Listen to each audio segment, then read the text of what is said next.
Hey guys, so I've just got a really quick unboxing of this Apple USB power adapter today.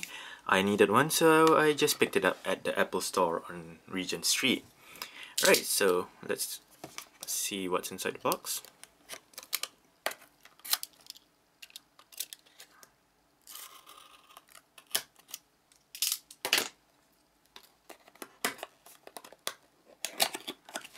Simple as that, just open it up. Basically you have your USB power adapter as well as one-year limited warranty for Apple branded products. And right here you have the power adapter itself. Alright, so basically that's it. The only thing that's in the box is the warranty booklet, manual, as well as the power adapter itself.